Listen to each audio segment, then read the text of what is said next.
एक दिन दरबार लगा हुआ था।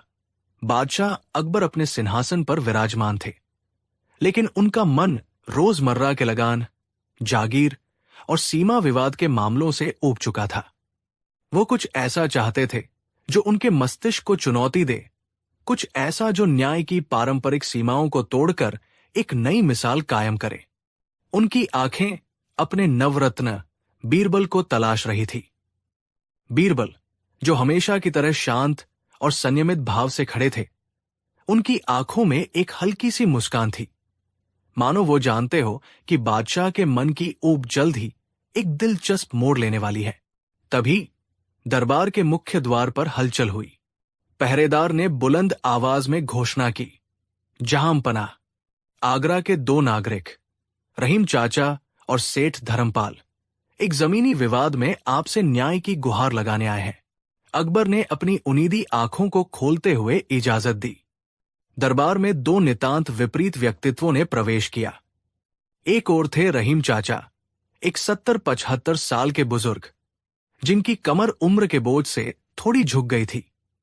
उनके कपड़े सादे लेकिन साफ सुथरे थे और उनके झुर्रियों भरे चेहरे पर एक गहरी पीड़ा और बेबसी झलक रही थी। उनके हाथों और नाखूनों में मिट्टी फंसी हुई थी, जो इस बात का सबूत थी कि उनका जीवन जमीन और पौधों से जुड़ा हुआ था।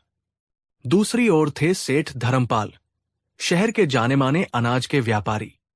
उनके कीमती रेशमी वस्त्र और उंगलियों में चमकती सोने की अंगूठियां उनकी समृद्धि का ढिंढोरा पीट रही थी। उनके चेहरे पर आत्मविश्वास नहीं, बल्कि एक तरह का अहंकार था, और उनकी चाल में एक ऐसी अकड़ थी जैसे वो पूरी दुनिया को खरीद सकते हों। दोनों बादशाह के सामने अदब से झुके। क्या मामला है? अकबर ने अपनी भारी आवाज में पूछा। उनकी नजरें दोनों के बीच के फर्क को तौल रही थी। सेठ धर्मपाल ने फुर्ती से आगे बढ़कर एक चर्मपत्र का गट्ठर पेश करते हुए कहा, अन्नदाता, मामला बिल्कुल साफ है। मैंने 1 महीने पहले शहर के बाहरी इलाके में जमीन का एक टुकड़ा खरीदा था। ये उसका बैनामा है, जिस पर शाही मुहर भी लगी है। ये जमीन पहले इन रहीम चाचा की थी। अब मैं उस जमीन पर अपना गोदाम बनवाना चाहता हूं, लेकिन ये बुजुर्ग मुझे ऐसा करने से रोक रहे हैं। अकबर ने एक नजर रहीम चाचा पर डाली, जिनके चेहरे पर दर्द और गहरा हो गया था। रहीम चाचा, क्या सेठ धर्मपाल सच कह रहे हैं? क्या तुम शाही काम में बाधा डाल रहे हो? रहीम चाचा की आंखों में आंसू भर आए। उन्होंने कांपती हुई आवाज में कहा, नहीं जहांपनाह, मैं आपकी हुकूमत के खिलाफ जाने की सोच भी नहीं सकता। सेठ जी ने जमीन खरीदी है, ये सच है, पर उन्होंने सिर्फ जमीन खरीदी है, मेरी जान नहीं खरीदी। जान? अकबर ने आश्चर्य से पूछा, कैसी जान? रहीम चाचा ने अपनी झुर्रियों वाली उंगलियों से अपने दिल की ओर इशारा करते हुए कहा, हुजूर, उस जमीन के बीचों बीच एक आम का पेड़ है। वो कोई मामूली पेड़ नहीं है। उसे आज से 60 साल पहले मैंने अपने हाथों से लगाया था, जब मैं खुद एक बच्चा था। मैंने उसे अपने बेटे की तरह पाला है, उसे सींचा है, उसकी देखभाल की है, तूफानों से बचाया है, कीड़ों से बचाया है। उस पेड़ के आमों की मिठास और खुशबू पूरे आगरा में मशहूर है। लोग उसे शाही अमृत के नाम से जानते हैं। जब मैंने सेठ जी को जमीन बेची थी, तो हमारी बात सिर्फ बंजर जमीन के टुकड़े की हुई थी, उस पेड़ की नहीं। वो पेड़ मेरा परिवार है, मेरी विरासत है, मेरी पहचान है। अब सेठ जी कहते हैं कि वो उस पेड़ को कटवाकर वहां गोदाम बनाएंगे। आप ही बताइए जहांपनाह, क्या कोई बाप अपने बेटे को बिकते हुए देख सकता है? क्या कोई अपने हाथों से लगाई जिंदगी को कटते हुए देख सकता है? रहीम चाचा की बातें सुनकर दरबार में एक भावुक सन्नाटा छा गया। उनकी आवाज में इतनी सच्चाई और दर्द था कि पत्थर दिल भी पिघल जाए। अकबर ने सेठ धर्मपाल की ओर देखा, जिनकी आंखों में कोई संवेदना नहीं थी। धर्मपाल ने कहा, जहांपनाह, ये सब भावुक बातें हैं। कानून की नजर में जब जमीन मेरी है, तो उस पर उगी हर चीज मेरी है, चाहे वो घास का तिनका हो या ये पेड़। बैनामे में कहीं नहीं लिखा कि पेड़ को छोड़कर बाकी जमीन बेची जा रही है। इनका दावा बेबुनियाद है। अब अकबर एक धर्म संकट में पड़ गए। कानून और दस्तावेज पूरी तरह से सेठ धर्मपाल के पक्ष में थे, लेकिन उनका दिल और न्याय की भावना रहीम चाचा के साथ थी। वह एक ऐसे व्यक्ति को कैसे सजा दे सकते थे जिसका अपराध सिर्फ ये था कि वो एक पेड़ से बेइंतहा मोहब्बत करता था। दरबार के मंत्री और काजी भी बंटे हुए थे। कुछ का मानना था कि कानून सर्वोपरि है, जबकि अन्य दबी जुबान में रहीम चाचा का पक्ष ले रहे थे। जब कोई रास्ता नहीं सूझा तो अकबर की नजरें उस व्यक्ति पर जाकर टिकी जो इस पूरी बहस के दौरान चुपचाप सब कुछ सुन रहा था और जिसके चेहरे पर एक रहस्यमयी मुस्कान खेल रही थी। बीरबल। बीरबल, अकबर ने कहा, सारा दरबार इस गुत्थी में उलझ गया है। कानून कुछ और कहता है और दिल कुछ और। अब तुम ही बताओ, इस अनोखे मामले में न्याय कैसे किया जाए? पेड़ किसका है, जिसने उसे जन्म दिया और पाला, या जिसने उस जमीन को खरीदा जिस पर वो खड़ा है? बीरबल आगे आए और दोनों याचिकाकर्ताओं को प्रणाम किया। फिर उन्होंने बादशाह से कहा, आलम पनाह, ये मामला जितना सीधा दिखता है उतना है नहीं। ये सिर्फ जमीन और पेड़ का नहीं, बल्कि अधिकार और कर्तव्य, प्रेम और कानून के बीच का है। इसका फैसला करने से पहले मुझे उस पेड़ से खुद मिलना होगा। पेड़ से मिलना होगा? धर्मपाल ने व्यंग्य से कहा। क्या वह आपको बताएगा कि वह किसका है? बीरबल ने मुस्कुराते हुए जवाब दिया, सेठ जी, जो बेजुबान होते हैं वे अक्सर सबसे ज्यादा बोलते हैं। बस सुनने वाले कान चाहिए। जहां पनाह, मुझे बस एक दिन की मोहलत दीजिए। कल मैं इस मामले में अपना फैसला सुनाऊंगा। अकबर ने इजाजत दे दी। अगले दिन बीरबल वेश बदलकर उस विवादित जमीन पर पहुंचे। उन्होंने जो देखा वो रहीम चाचा के शब्दों से कहीं ज्यादा मार्मिक था। जमीन के बीचों बीच वो आम का पेड़ किसी राजा की तरह शान से खड़ा था। उसकी शाखाएं चारों ओर ऐसे फैली थी जैसे वह पूरी दुनिया को अपनी छाव में ले लेना चाहता हो। उस पर लगे हुए सुनहन रंगी आम सूरज की रोशनी में दमक रहे थे और हवा में एक ऐसी मीठी मनमोहक खुशबू फैली थी जो किसी को भी मदहोश कर दे। पेड़ के एक तरफ रहीम चाचा की छोटी सी टूटी फूटी झोपड़ी थी और दूसरी तरफ सेठ धर्मपाल ने नई नई कांटेदार बाड़ लगवा दी थी जो रहीम चाचा को उनके प्यारे पेड़ से अलग कर रही थी। बीरबल ने पहले रहीम चाचा से बात की। रहीम चाचा ने पेड़ के बारे में ऐसे बताया जैसे कोई अपने बेटे की उपलब्धियां गिना रहा हो। देखिए साहब, इसकी ये डाल पिछले साल तूफान में झुक गई थी।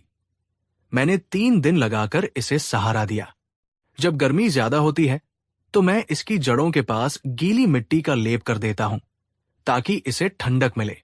ये सिर्फ आम नहीं देता, ये सैकड़ों पंछियों का घर भी है, हजारों मुसाफिरों को छाव भी देता है। उनकी बातों में कहीं भी मालिकियत का जिक्र नहीं था, सिर्फ सेवा और प्रेम का भाव था। फिर बीरबल सेठ धर्मपाल के पास पहुंचे जो अपने मुनीम के साथ गोदाम का नक्शा देख रहे थे। बीरबल ने एक आम खरीदार बनकर पूछा, सेठ जी, सुना है इस पेड़ के आम बड़े खास है। धर्मपाल ने घमंड से कहा, खास? जनाब, ये सोना उगलने वाला पेड़ है। एक एक आम अशरफियों में बिकेगा। बड़े बड़े सूबेदारों और अमीरों से सौदे की बात चल रही है। बस एक बार ये बुढ़ा यहां से हट जाए, फिर देखिए मैं इस पेड़ से कितना मुनाफा कमाता हूं। जरूरत पड़ी तो इसे कटवाकर इसकी लकड़ी भी बेच दूंगा, वो भी कीमती है। बीरबल को अपना जवाब मिल गया था। एक के लिए पेड़ जीवन था और दूसरे के लिए सिर्फ वस्तु। अगले दिन दीवाना में तिल रखने की जगह नहीं थी। हर कोई ये जानने को उत्सुक था कि बीरबल इस अनोखे मामले का क्या हल निकालते हैं। बीरबल अपनी जगह पर खड़े हुए और बोले, जहां पनाह और उपस्थित सज्जनों, मैंने दोनों पक्षों की बात सुनी, बैनामे को पढ़ा और उस पेड़ का भी निरीक्षण किया। कानून के अनुसार सेठ धर्मपाल उस जमीन और उस पर मौजूद पेड़ के मालिक है, इसमें कोई संदेह नहीं। ये सुनते ही धर्मपाल का चेहरा गर्व से चमक उठा और रहीम चाचा का चेहरा निराशा से लटक गया। लेकिन बीरबल ने अपनी बात जारी रखी। लेकिन कानून सिर्फ अधिकारों की बात नहीं करता, वो कर्तव्यों की भी बात करता है। हर मालिक का अपनी संपत्ति के प्रति एक कर्तव्य होता है। ये पेड़ कोई साधारण संपत्ति नहीं है, ये एक जीवित, सांस लेती हुई विरासत है। इसलिए आज ये दरबार एक अनोखा न्याय करेगा। बीरबल ने एक गहरी सांस ली और अपना फैसला सुनाना शुरू किया। आज से ये दरबार 2 हिस्सों में न्याय करता है। पहला न्याय पेड़ का शरीर, यानी उसकी लकड़ी, उसकी शाखाएं और उस पर लगने वाले सारे फल सेठ धर्मपाल के हैं। वो इन फलों को बेच सकते हैं, खा सकते हैं या जो चाहे कर सकते हैं। रहीम चाचा का इन फलों पर कोई हच नहीं होगा। धर्मपाल की खुशी का ठिकाना न रहा। उसे लगा कि वो जीत गया। लेकिन बीरबल ने अपनी आवाज को और गंभीर बनाते हुए कहा, न्याय का दूसरा और सबसे महत्वपूर्ण हिस्सा यह है कि पेड़ की आत्मा और उसकी सेवा का अधिकार रहीम चाचा का है। ये क्या मतलब हुआ? धर्मपाल ने चिनकर पूछा। बीरबल ने समझाया, इसका मतलब यह है कि चूंकि रहीम चाचा ही एकमात्र व्यक्ति है जो इस पेड़ की जरूरतों को समझते हैं और इसे जीवित और स्वस्थ रख सकते हैं, इसलिए आज से वो इस पेड़ के आधिकारिक संरक्षक नियुक्त किए जाते हैं। उनका ये कर्तव्य होगा कि वो दिन में 4 बार पेड़ को पानी दें, समय समय पर उसकी छंटाई करें, उसे कीड़ों से बचाएं और उसकी जड़ों को ठंडा रखने के लिए हर वो काम करें जो वो हमेशा से करते आए हैं। रहीम चाचा की आंखों में उम्मीद की एक किरण जागी। उन्हें फलों का लालच नहीं था, उन्हें तो बस अपने पेड़ की सेवा करनी थी। धर्मपाल को इसमें भी कोई आपत्ति नहीं हुई। उसने सोचा, ठीक है, बुढ़ा मुफ्त में मेरे पेड़ की देखभाल करेगा, इससे अच्छा और क्या हो सकता है। लेकिन बीरबल का अंतिम दाव अभी बाकी था। उन्होंने कहा, और अब न्याय का अंतिम बिंदु। जब कोई व्यक्ति किसी नाबालिग राजकुमार या किसी अमीर की बेशकीमती संपत्ति का संरक्षक नियुक्त किया जाता है, तो उसे उसकी सेवाओं के बदले एक वेतन दिया जाता है। चूंकि ये पेड़, जैसा कि सेठ जी ने खुद कहा, सोना उगलने वाला पेड़ है और इसकी कीमत लाखों में है, इसलिए इस बेशकीमती संपत्ति की देखभाल के लिए इसके मालिक यानी सेठ धर्मपाल अपने संरक्षक यानी रहीम चाचा को हर महीने 100 सोने की अशर्फिया बतौर वेतन देंगे। एक पल के लिए दरबार में सन्नाटा छा गया। फिर जैसे ही लोगों को बीरबल की चाल समझ में आई, दबीदबी हंसी की लहर दौड़ गई। बीरबल यही नहीं रुके। इसके अलावा संरक्षक को अपनी संपत्ति के पास ही रहना होता है ताकि वह 24 घंटे उसकी देखभाल कर सके। इसलिए रहीम चाचा अपनी उसी झोपड़ी में रहेंगे और उनकी झोपड़ी तक जाने का रास्ता हमेशा खुला रहेगा। सेठ धर्मपाल उसमें कोई बाधा नहीं डाल सकते, क्योंकि एक पेड़ को सिर्फ पानी ही नहीं, अपने सेवक के प्रेम और उपस्थिति की भी जरूरत होती है। अब सेठ धर्मपाल का चेहरा देखने लायक था। वो गुस्से, हैरानी और बेबसी से लाल पीला हो रहा था। उसे समझ आ गया कि वो बुरी तरह फंस चुका है। उसे पेड़ के फल तो मिलते, लेकिन उन फलों को पाने के लिए उसे हर महीने 100 अशर्फियों की भारी कीमत चुकानी पड़ती। मुनाफे का सौदा अब एक बहुत बड़े घाटे के सौदे में बदल चुका था।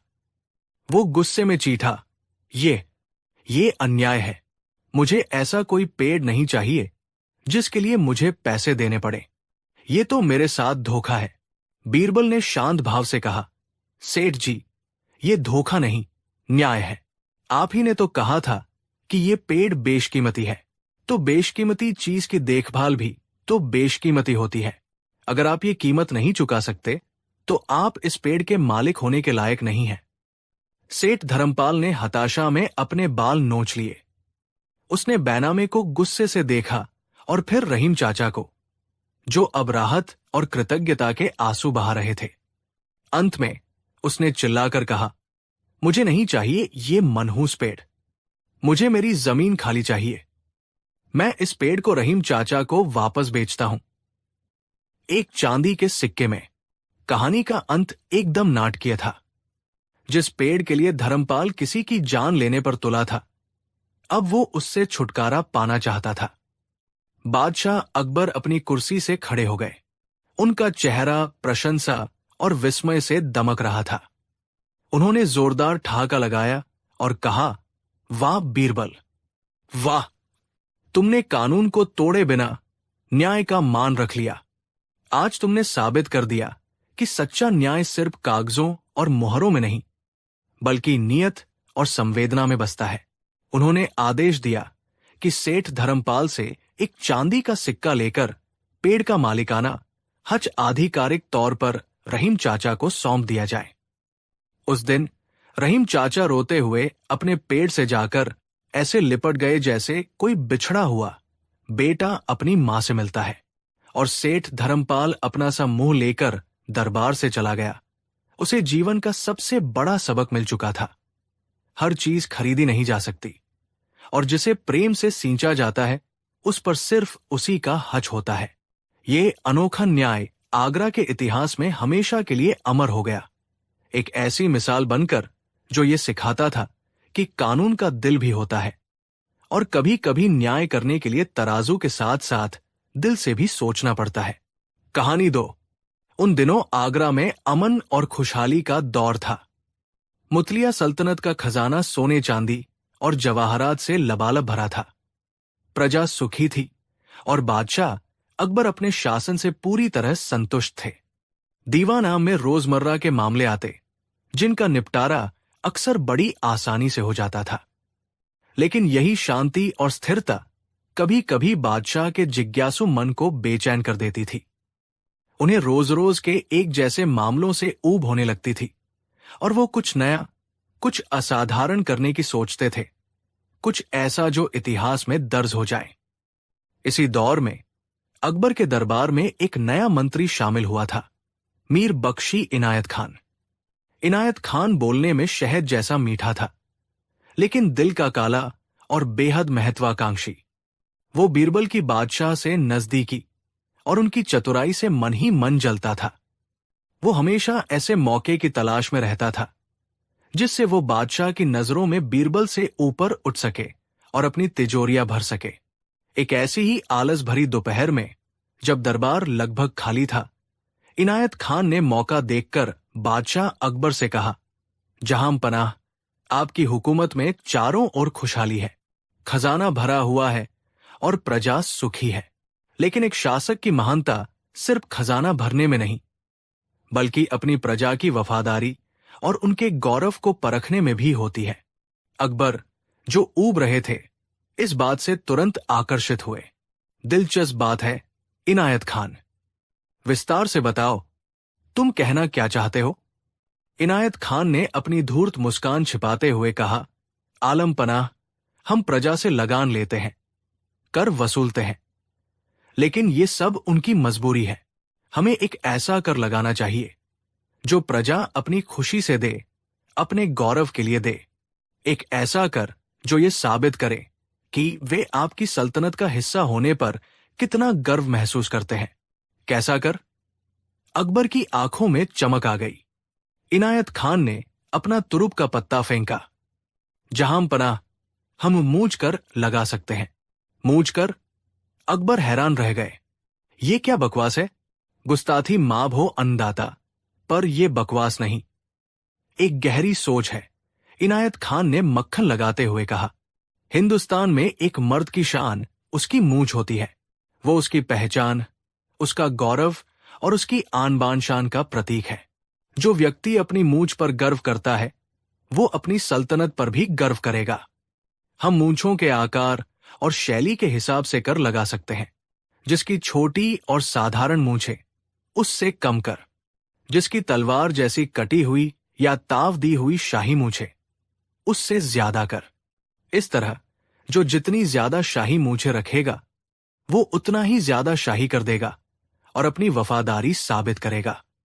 इससे खजाने में इजाफा तो होगा ही, साथ ही हमें यह भी पता चल जाएगा कि कौन आपकी सल्तनत का सच्चा वफादार है। अकबर को यह विचार बेहद अनोखा और दिलचस्प लगा। ये उनकी बादशाहत को एक नया आयाम देता था। उन्होंने इस विचार की नवीनता में छुपे नतरे को नहीं देखा। उन्होंने सोचा, ये तो एक खेल जैसा होगा जिससे प्रजा की वफादारी भी परखी जाएगी और कुछ मनोरंजन भी होगा। उसी समय बीरबल दरबार में दाखिल हुए। उन्होंने इनायत खान की बातों का आखिरी हिस्सा सुन लिया था और उनके माथे पर चिंता की लकीरें उभर आई थी। क्या हुआ बीरबल, तुम इतने चिंतित क्यों लग रहे हो? अकबर ने पूछा। बीरबल ने अदब से झुककर कहा, जहां पनाह, गुस्ताती माब हो, पर यह विचार सल्तनत के लिए जहर साबित हो सकता है। मूंछ किसी व्यक्ति का गौरव जरूर है, पर वो उसका निजी मामला है। उस पर कर लगाना उनके आत्मसम्मान पर हमला करने जैसा है। एक गरीब आदमी जिसके पास देने को कुछ नहीं, पर वो अपनी शानदार मूंछों पर गर्व करता है, वह या तो अपमानित महसूस करेगा या फिर अपनी शान, अपनी मूंछें कटवाने पर मजबूर हो जाएगा। ये कर प्रजा के मन में प्यार नहीं, बल्कि गुस्सा और नधरत पैदा करेगा। लेकिन अकबर इनायत खान की चिकनी चुपड़ी बातों और इस नए विचार के रोमांच में इतने खो चुके थे कि उन्हें बीरबल की सलाह दूरदर्शिता नहीं, बल्कि डरपोकपन लगी। उन्होंने कहा, बीरबल, तुम हर नई चीज से डरते हो। ये मेरा हुक्म है, कल से पूरे आगरा में मूंछ कर लागू किया जाएगा और इस कर को वसूलने की जिम्मेदारी मीर बख्शी इनायत खान की होगी। इनायत खान की आंखों में विजय की चमक तैर गई। बीरबल चुपचाप सिर झुकाकर खड़े रहे। वो जानते थे कि अब शब्दों से नहीं, कर्म से ही इस तूफान को रोकना होगा। अगले ही दिन पूरे आगरा में शाही ढिंढोरचियों ने मुनादी करवा दी। बादशाह सलामत के हुक्म से आज से हर मर्द को अपनी मूंछों पर कर देना होगा। कर की दर मूंछ की शान के हिसाब से तय होगी। जो कर नहीं देगा उसे सजा मिलेगी। पहले तो लोगों ने इसे एक मजाक समझा, लेकिन जब इनायत खान के करधिकारी हर गली, हर कूचे में घूमने लगे और लोगों से उनकी मूंछों की नापजोक करके कर वसूलने लगे, तो लोगों के होश उड़ गए। शहर में हाहाकार मच गया। एक गरीब किसान जो दिन भर की मेहनत के बाद सिर्फ 2 वक्त की रोटी कमा पाता था, अपनी शानदार घनी मूंछों पर बड़ा गर्व करता था। जब उससे 5 चांदी के सिक्कों का कर मांगा गया तो उसकी आंखों में आंसू आ गए। उसके पास 2 ही रास्ते थे, या तो अपने बच्चों को भूखा रखे या फिर अपनी जिंदगी भर की शान, अपनी मूंछों को कुर्बान कर दे। उसने भारी मन से दूसरा रास्ता चुना। शहर के नाई की दुकानों पर लंबी लंबी कतारें लग गई, लेकिन ये कतारें खुशी की नहीं, मातम की थी। मर्द अपनी मूंछें कटवाते और ऐसे रोते जैसे उनका कोई अपना बिछड़ गया हो। हवा में गर्व और ताव की जगह लाचारी और अपमान की गंध घुल गई थी। कुछ अमीर लोग जो कर दे सकते थे, उन्होंने भी नाराजगी से कर चुकाया। उनके मन में बादशाह के लिए सम्मान की जगह गुस्सा पनपने लगा था। इनायत खान और उसके चापलूसों की चांदी हो गई। वे मनमाने ढंग से कर वसूलते और उसका एक बड़ा हिस्सा अपनी जेबों में डाल लेते। शहर की रौनक गायब हो गई। लोग एक दूसरे से नजरें चुराने लगे, क्योंकि बिना मूंछों के वे खुद को अधूरा और शर्मिंदा महसूस करते थे। ये तबरे बादशाह अकबर तक भी पहुंच रही थी, लेकिन इनायत खान उन्हें तोड़ मरोड़ कर पेश करता। वो कहता, देखिए जहां पनाह, प्रजा कितनी खुशी से कर दे रही है। जो लोग मूंछें कटवा रहे हैं, वे असल में सल्तनत के वफादार नहीं हैं। हमारा प्रयोग सफल हो रहा है। लेकिन अकबर अंधे नहीं थे। जब वो अपनी खिड़की से बाहर झांकते तो उन्हें अपने प्यारे शहर की गलियां वीरान और लोगों के चेहरे उदास दिखते थे। वो समझ रहे थे कि कुछ तो गड़बड़ है, लेकिन अपनी गलती मानने का साहस उनमें नहीं था। एक दिन हताश होकर उन्होंने बीरबल को अपने निजी कक्ष में बुलवाया। बीरबल, हम देख रहे हैं कि प्रजा खुश नहीं है। हमसे कोई भूल हुई है क्या? बीरबल ने शांत भाव से कहा, जहां पनाह, भूल को स्वीकार करना ही महानता की पहली निशानी है। ये कर एक नासूर बन गया है जो सल्तनत की रूह को खा रहा है। इसे तुरंत वापस लेना होगा। लेकिन कैसे? अकबर ने लाचारी से कहा, अगर हम अब इसे वापस लेते हैं तो ये हमारी हार होगी। इनायत खान और दूसरे दरबारी हम पर हंसेंगे, हमारी हुकूमत का मजाक बन जाएगा।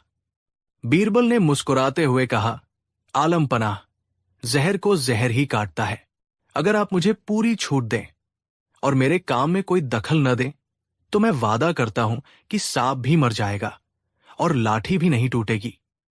प्रजा भी खुश हो जाएगी और आपकी शान भी बनी रहेगी। अकबर के पास बीरबल पर भरोसा करने के अलावा कोई चारा नहीं था। उन्होंने बीरबल को पूरी छूट दे दी। अगले दिन बीरबल ने एक और शाही मुनादी करवाई, जो मूंछ कर से भी ज्यादा अजीब थी। बादशाह सलामत के नए हुक्म से जो कोई भी अपनी मूंछें मुंडवाएगा, उसे शाही अपमान शुल्क के तौर पर 10 सोने की अशरफिया शाही खजाने में जमा करानी होंगी।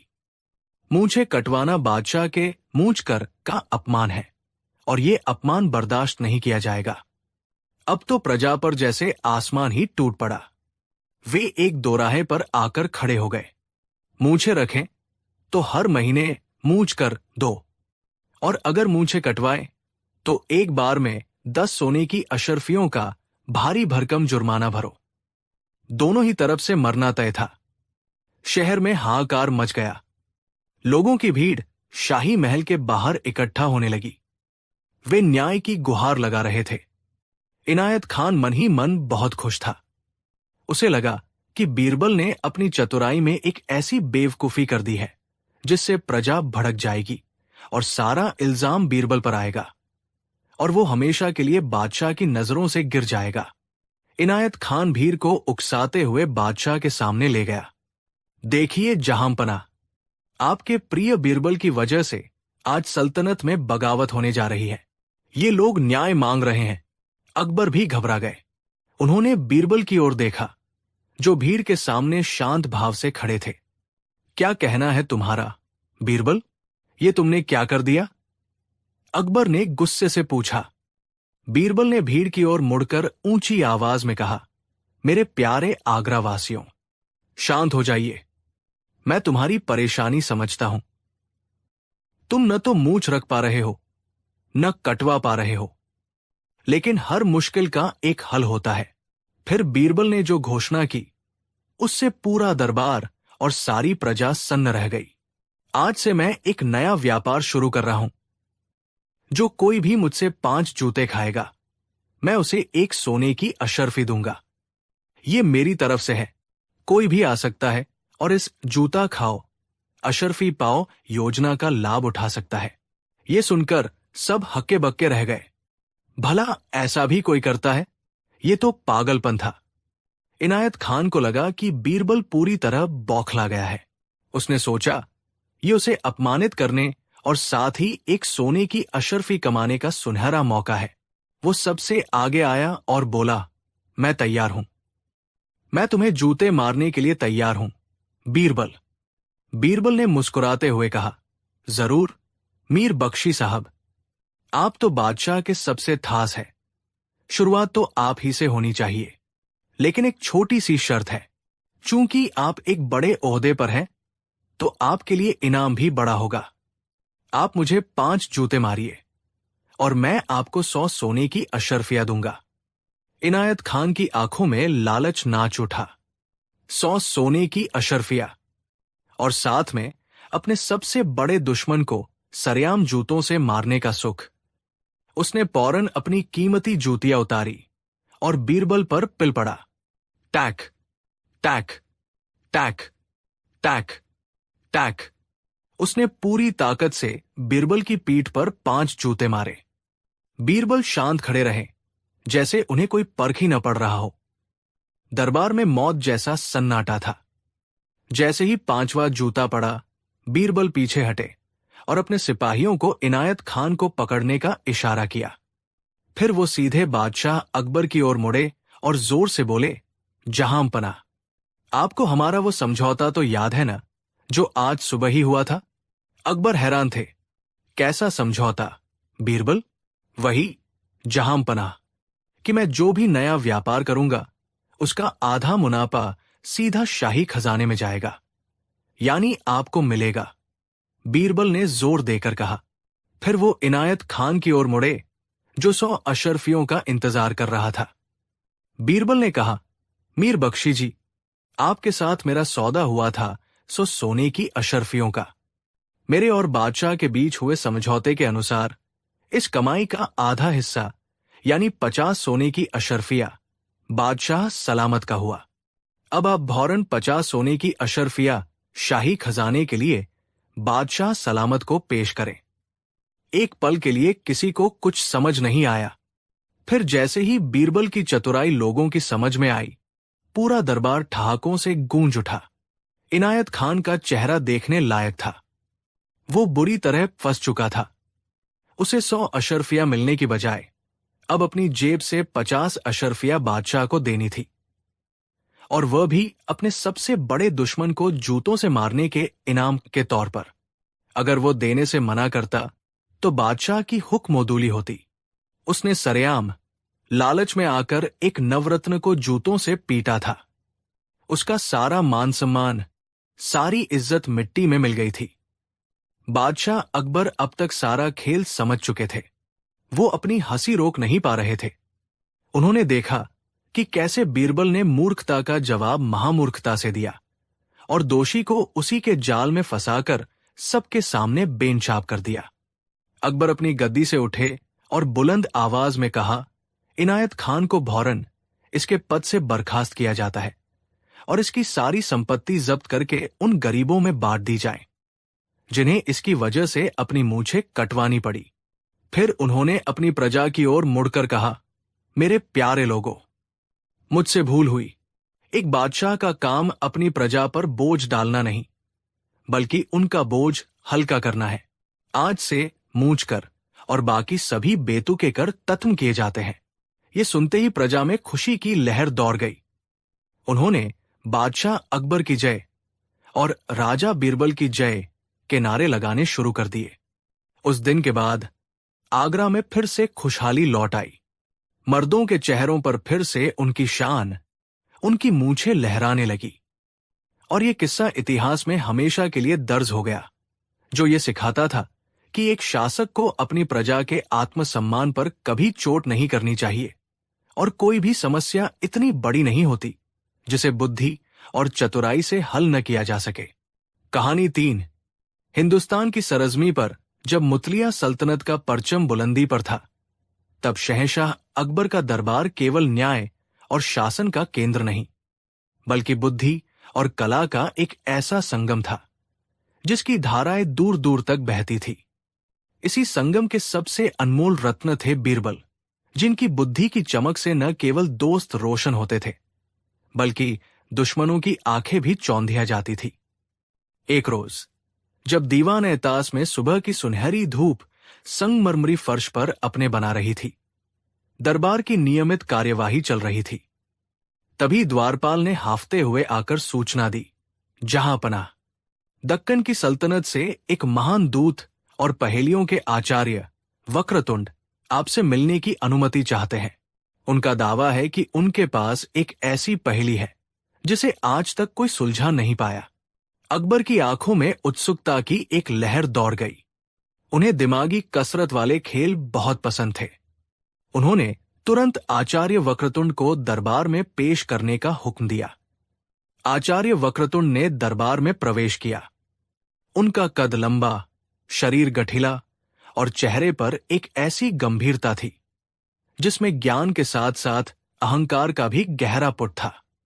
उन्होंने सोने के तारों से कढ़ी हुई रेशमी अंगरखा पहन रखी थी और उनकी पगड़ी में एक बड़ा सा नीलम जड़ा था जो उनकी हैसियत का बखान कर रहा था।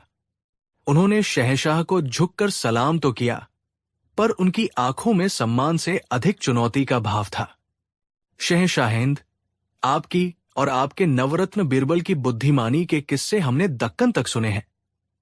वक्रतुंड ने अपनी भारी आवाज में कहा, मैं यहां कोई संधि या व्यापार के लिए नहीं आया हूं। मैं तो केवल ये परखने आया हूं कि आगरा के दरबार की बुद्धि में कितना दम है।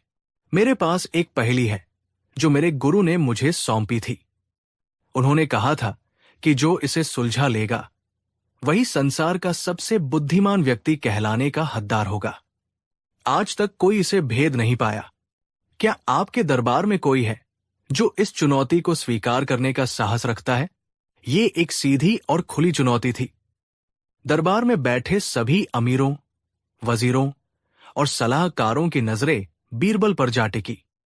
मुल्ला दो प्याजा और बीरबल से ईर्ष्या रखने वाले अन्य दरबारी मन ही मन मुस्कुराए। उन्हें लगा कि ये बाहरी विद्वान बीरबल के अभिमान को मिट्टी में मिला देगा। अकबर ने अपने सिंहासन से बीरबल की ओर देखा। बीरबल शांत खड़े थे। उनके चेहरे पर न कोई चिंता थी, न कोई घबराहट। अकबर ने कहा, आचार्य वक्रतुंड, हमारा दरबार आपकी चुनौती स्वीकार करता है। हमारे सलाहकार बीरबल आपकी पहेली सुलझाने का प्रयास करेंगे। आप अपनी पहेली प्रस्तुत करें। वक्रतुंड के चेहरे पर एक कुटिल मुस्कान फैल गई। वो जानते थे कि उनकी पहेली कोई साधारण पहेली नहीं थी। वो एक ऐसा मायाजाल थी जिसमें बड़े बड़े ज्ञानी उलझकर रह जाते थे। उन्होंने अपनी आवाज को और गहरा करते हुए पहेली कहनी शुरू की। सुनो दरबारियों, और सुनो है बीरबल, ऐसी कौन सी चीज है जो राजा के पास नहीं पर फकीर के पास है, जो अमीर को चाहिए पर गरीब के पास भरपूर है, जो ज्ञानी खो देता है पर मूर्ख उसे पाता है, और जो जिंदा को मार देती है पर मुर्दे को जला देती है? पहेली खत्म होते ही पूरे दरबार में एक गहरा सन्नाटा छा गया। ये पहेली नहीं, बल्कि विरोधाभासों का एक जाल था। हर पंक्ति दूसरी पंक्ति को काट रही थी। ऐसी कौन सी चीज हो सकती थी जो एक ही समय में इतनी विपरीत भूमिकाएं निभाती हो? सबसे पहले एक बूले वजीर ने हिम्मत करके कहा, शायद इसका उत्तर ईश्वर है। वक्रतुंड हंस पड़ा। गलत। राजा भी ईश्वर की पूजा करता है और फकीर भी। ईश्वर किसी एक का नहीं, सबका है। और ईश्वर किसी को मारता या जलाता नहीं। वो तो जीवन मृत्यु के चक्र से परे है। एक दूसरे विद्वान ने कहा, इसका उत्तर संतोष हो सकता है। ये भी गलत है। वक्रतुंड ने तुरंत जवाब दिया, माना कि फकीर के पास संतोष होता है और अमीर को उसकी चाह होती है, पर संतोष जिंदा को मार दे और मुर्दे को जला दे, ये कैसे संभव है? तुम्हारा तर्क अधूरा है। एक के बाद एक कई दरबारियों ने अपनी बुद्धि के घोड़े दौड़ाए। किसी ने समय कहा, किसी ने ज्ञान, तो किसी ने भाग्य।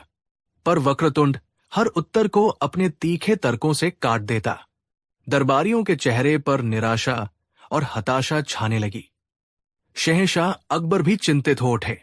ये अब सिर्फ एक पहेली का सवाल नहीं था, ये उनकी सल्तनत की इज्जत का सवाल बन गया था। अंत में सबकी नजरें बीरबल पर आकर टिक गई, जो अब तक खामोश थे। अकबर ने कहा, बीरबल, अब तुम ही कुछ कहो। क्या तुम भी हार मान गए? बीरबल ने सिर झुकाकर कहा, जहां पनाह, पहेली वास्तव में बहुत गूढ़ है। इसके हर पहलू पर गहराई से सोचना होगा। इसका उत्तर हवा में तीर चलाने से नहीं मिलेगा। मुझे इसके लिए थोड़ा समय चाहिए। वक्रतुंड ने तंज कसा, समय? बुद्धिमानों को सोचने के लिए समय नहीं लगता बीरबल। उत्तर तो उनकी जुबान पर होता है। खैर, मैं तुम्हारी विवशता समझता हूं। बोलो, कितना समय चाहिए? 1 दिन? 2 दिन? बीरबल ने शांति से कहा, आचार्यवर, मुझे 3 दिन की मोहलत चाहिए।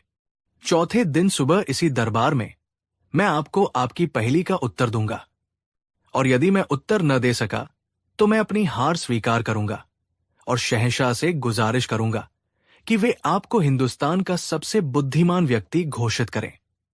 यह सुनकर वक्रतुंड की आंखों में जीत की चमक आ गई।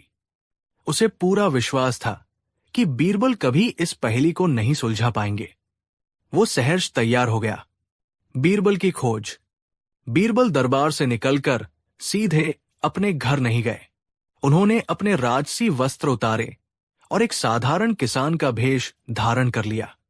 वो जानते थे कि ऐसी गूढ़ पहेलियों के उत्तर अक्सर महलों की दीवारों में नहीं, बल्कि आम जिंदगी की गलियों में मिलते हैं। पहला दिन, बीरबल ने शहर के सबसे अमीर सेठ धनपत राय की हवेली के पास डेरा डाला। रात के समय जब सारा शहर सो रहा था, बीरबल ने देखा कि सेठ की हवेली की सबसे ऊपरी मंजिल में रोशनी जल रही है। बीरबल चुपके से हवेली के पीछे पहुंचे और उन्होंने सुना कि सेठ अपनी पत्नी से कह रहा है, भगवान, मुझे नींद नहीं आ रही। कल समुद्री जहाज से मेरा जो माल आने वाला है कहीं तूफान में डूब न जाए, और वो जो उधार दिया है कहीं वापस न मिला तो मेरा लाखों का नुकसान हो जाएगा। मेरे सिर में दर्द हो रहा है। बीरबल ने यह सुना और मुस्कुराए। उन्हें पहेली की एक कड़ी का सिरा मिलता हुआ दिखा। अमीर को चाहिए, पर गरीब के पास भरपूर है।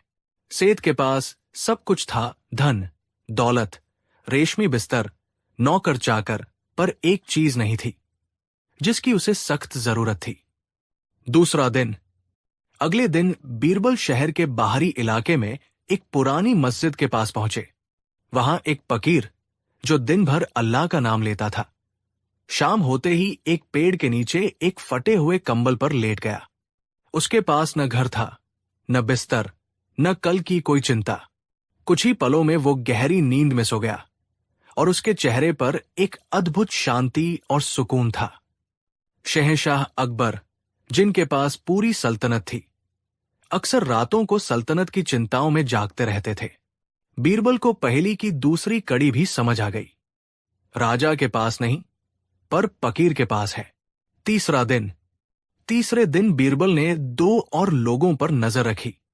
एक था शहर का प्रसिद्ध विद्वान पंडित वाचस्पति, जो रात भर जागकर ग्रंथ पढ़ता रहता था और नए नए तर्क खोजता था। बीरबल ने देखा कि सुबह होते होते पंडित का चेहरा पीला पड़ गया था, आंखें धंस गई थी और वो बेहद थका हुआ लग रहा था। ज्ञान की खोज ने उसकी शारीरिक शक्ति को छीन लिया था। वहीं दूसरी ओर बीरबल ने एक मजदूर को देखा, जिसे लोग उसकी सादगी के कारण भोलू कहकर बुलाते थे। भोलू दिन भर पत्थर ढोता था और शाम को जो भी रूखा सूखा मिलता खाकर अपनी झोपड़ी के बाहर जमीन पर ही सो जाता था। रात भर वो ऐसा सोता जैसे उसे दुनिया की कोई खबर ही न हो।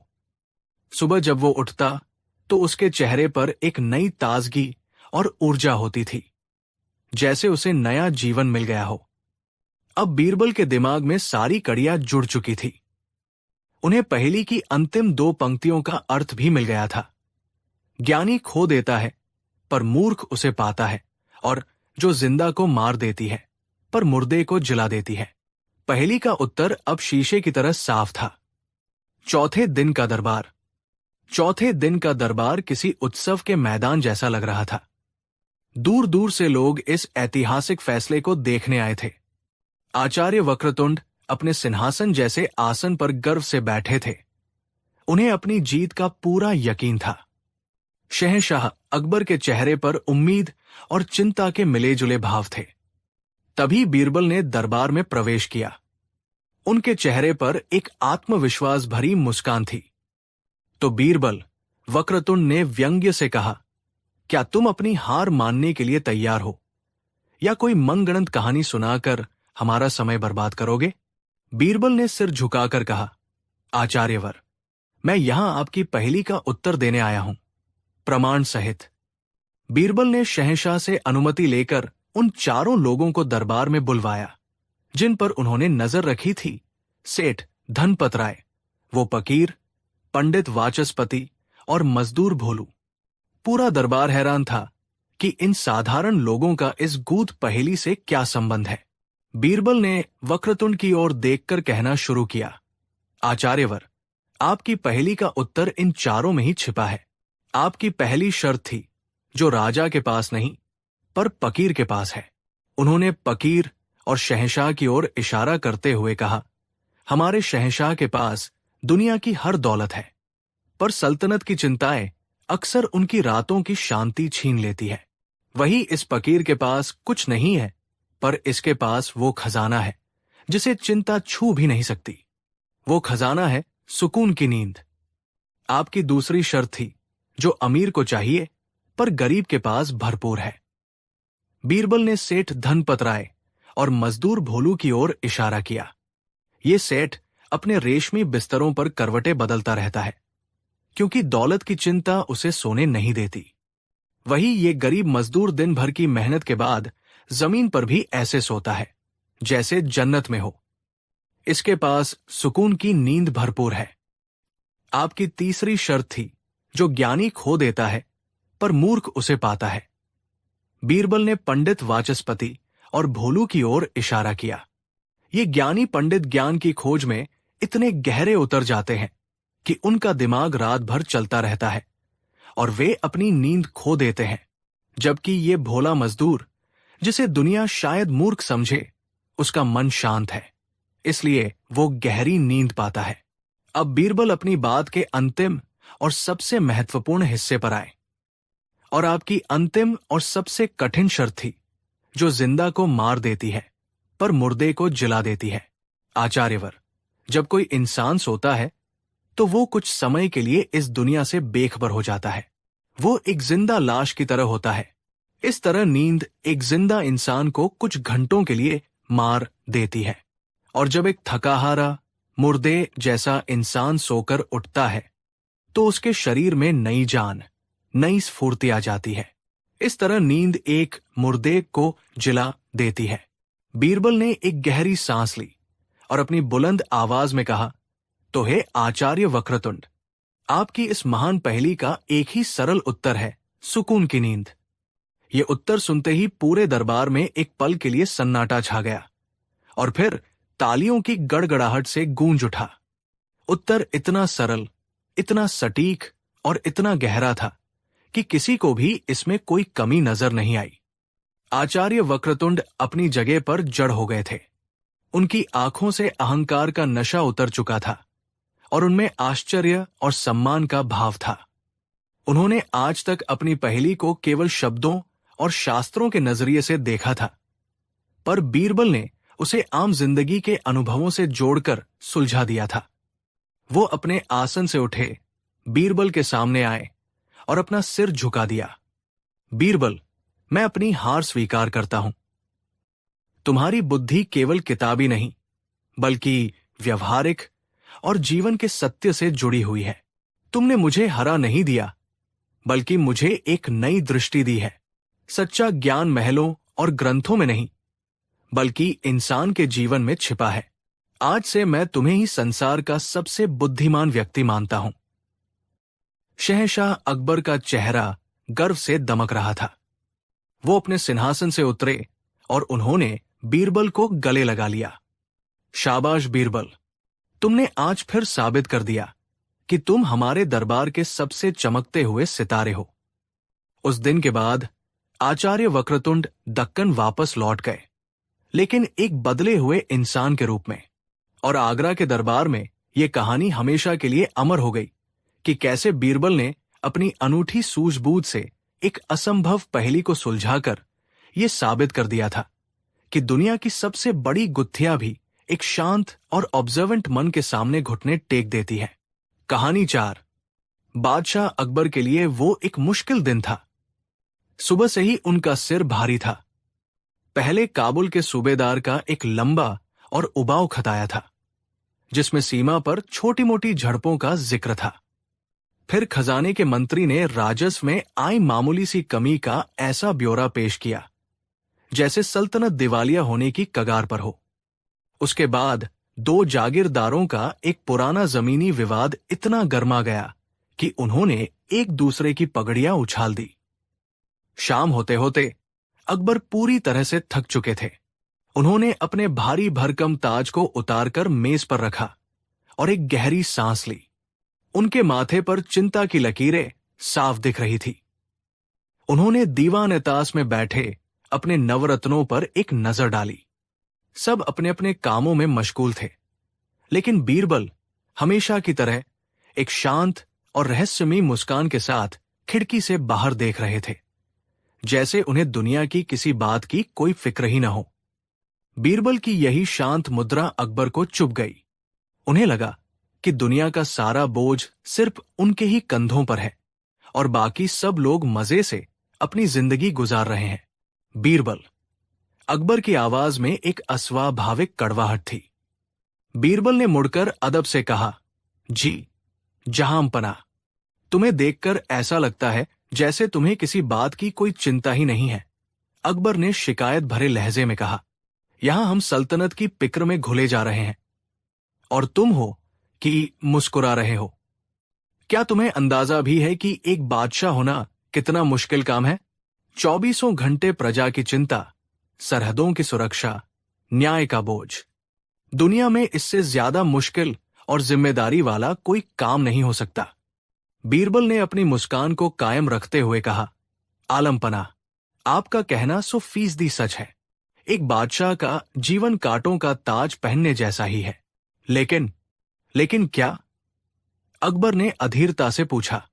लेकिन हुजूर, बीरबल ने बड़ी विनम्रता से कहा, हर व्यक्ति को अपना ही काम दुनिया का सबसे मुश्किल काम लगता है।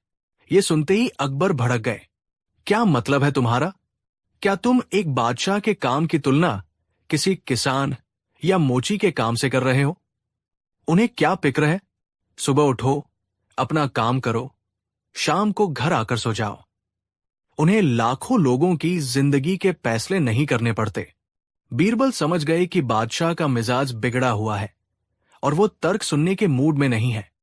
उन्होंने एक पल सोचा और फिर एक शरारती मुस्कान के साथ कहा, जहांपनाह, आपकी बात में वजन है, लेकिन इसे साबित करने का एक ही तरीका है।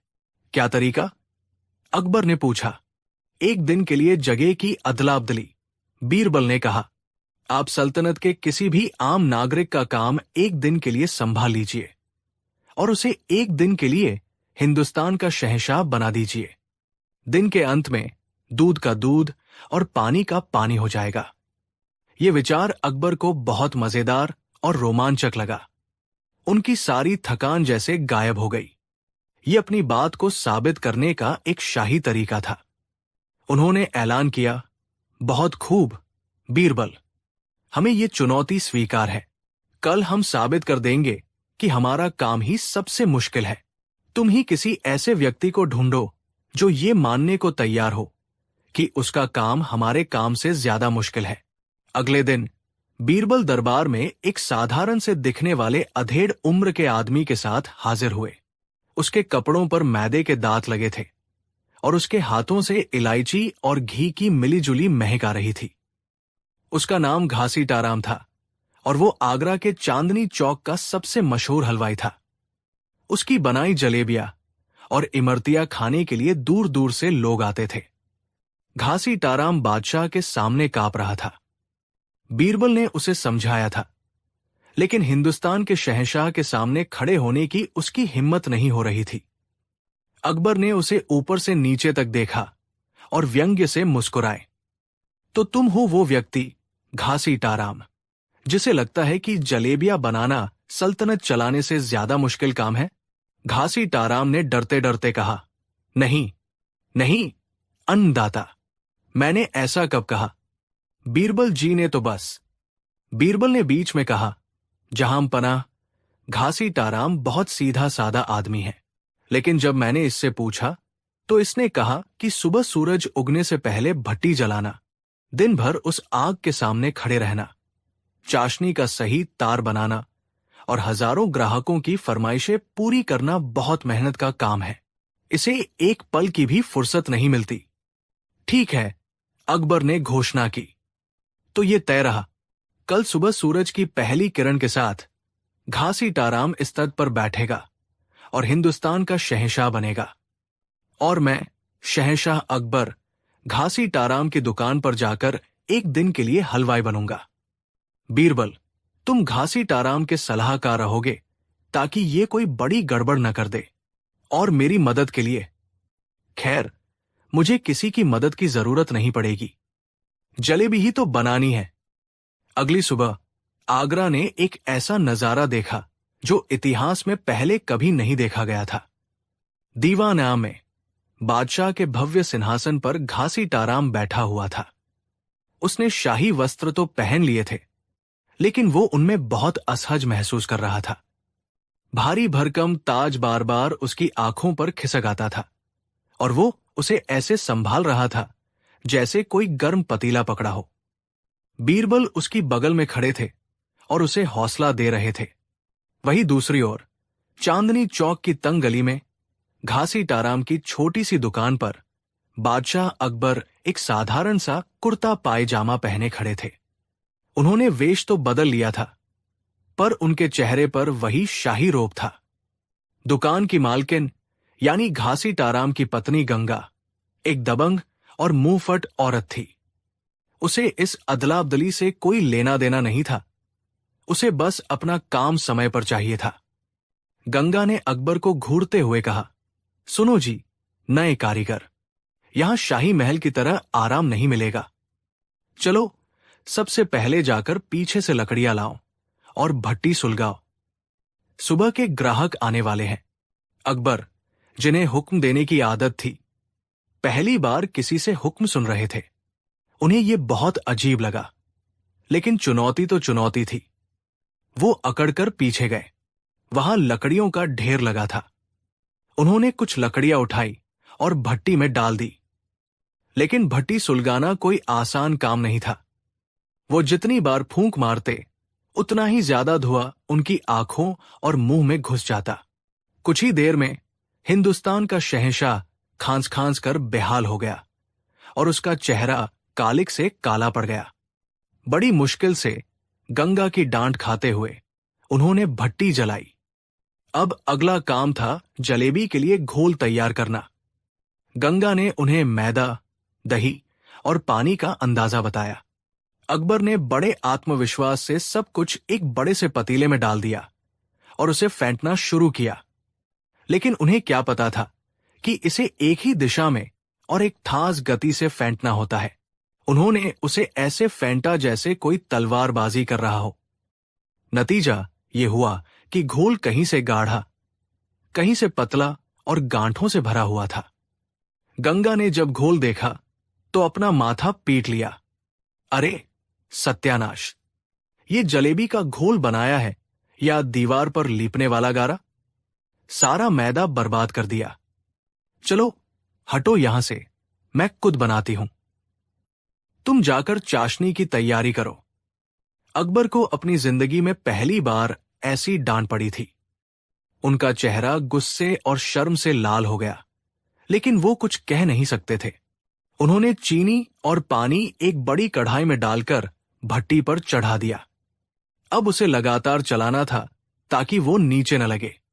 आग की तपिश सीधे उनके चेहरे पर पड़ रही थी। 5 मिनट में ही उनके माथे से पसीना टपकने लगा। उनकी पीठ में दर्द होने लगा।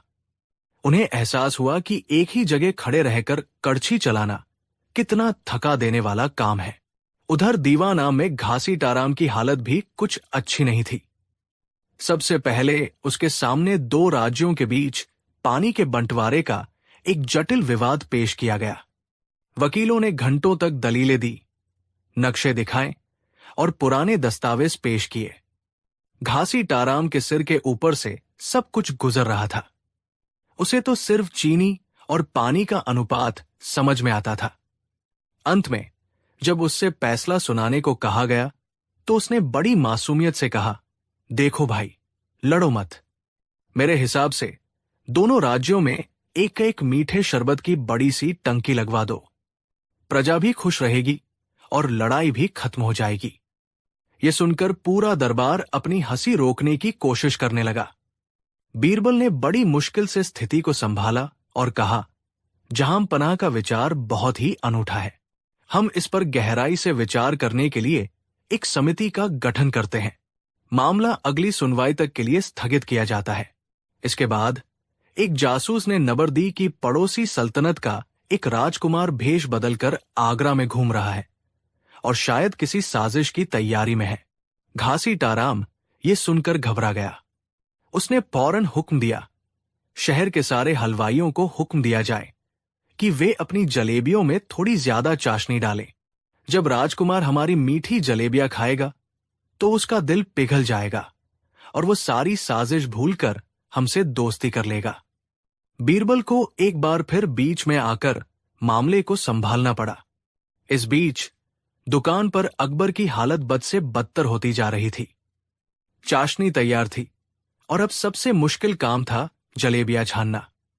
गंगा ने उन्हें एक कपड़े में घोल भरकर उसे सही तरीके से दबाकर गोल गोल जलेबियां बनाना सिखाया। अकबर ने पूरी कोशिश की, लेकिन जब उन्होंने घोल को गर्म तेल में डालना शुरू किया तो गोल जलेबियों की जगह अजीब अजीब से टहमेड़े, सांप और बिच्छू जैसे आकार बनने लगे।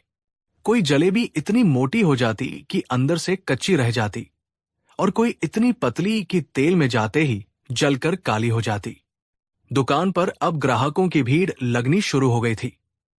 जब उन्होंने थाल में सजी ये अनोखी जलेबियां देखी तो वे हंसने लगे। एक बच्चा अपनी मां से बोला, अम्मा देखो, हलवाई चाचा ने आज जलेबी नहीं, जलेबा बनाया है। अकबर का स्वाभिमान चूर चूर हो रहा था। उन्हें गुस्सा भी आ रहा था और अपनी लाचारी पर रोना भी। दिन चढ़ने के साथ साथ गर्मी और बढ़ती जा रही थी। भट्टी की आग, तेल की गर्मी, ग्राहकों का शोर और गंगा की लगातार डांट ने उन्हें अधमरा कर दिया था।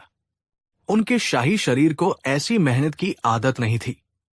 उनके पैर दर्द कर रहे थे, कमर अकड़ गई थी और हाथ कड़छी चला चलाकर सुन पड़ गए थे। दोपहर तक वो पूरी तरह से हार मान चुके थे। वो एक कोने में जमीन पर बैठ गए। उनका चेहरा कालिख, पसीने और मैदे से सना हुआ था। उनके शाही वस्त्रों पर चाशनी के चिपचिपे दाग लगे थे। हिंदुस्तान का महान शहंशाह इस वक्त एक थकाहारा, पराजित कारीगर लग रहा था। ठीक उसी समय बीरबल कुछ मंत्रियों के साथ वहां पहुंचे। उन्होंने ये दिखावा किया कि वे नए हलवाई के काम का निरीक्षण करने आए हैं। जब उन्होंने बादशाह की ये हालत देखी तो मंत्रियों की हंसी छूट गई, लेकिन उन्होंने बादशाह के डर से उसे बड़ी मुश्किल से रोका। बीरबल ने अकबर के पास जाकर बड़ी गंभीरता से पूछा, क्या बात है कारीगर साहब, आप ऐसे जमीन पर क्यों बैठे हैं? अभी तो आधा दिन ही बीता है। सुना है आपकी बनाई जलेबियां पूरे शहर में मशहूर हो रही है। अकबर ने थकी हुई, हारी हुई नजरों से बीरबल को देखा। उनकी आंखों में गुस्सा नहीं, बल्कि एक गहरी समझ थी। उन्होंने कुछ नहीं कहा, बस धीरे से अपना सिर हिला दिया। बीरबल सब समझ गए। उन्होंने घासीटाराम की दुकान बंद करवाई और अकबर को वापस महल ले गए। उधर दीवा नाम से थकेहारे, घबराए हुए घासीटाराम को भी लाया गया। शाम को दीवान तास में फिर से सभा जुड़ी, लेकिन आज माहौल बिल्कुल अलग था। अकबर अपने सिंहासन पर बैठे थे, लेकिन आज उसमें कोई अहंकार नहीं था, बल्कि एक नई विनम्रता थी। घासीटाराम अपने साधारण कपड़ों में एक कोने में खड़ा था और उसके चेहरे पर महल से बाहर निकलने की राहत साफ दिख रही थी। अकबर ने बोलना शुरू किया। उनकी आवाज में एक गहरी ईमानदारी थी।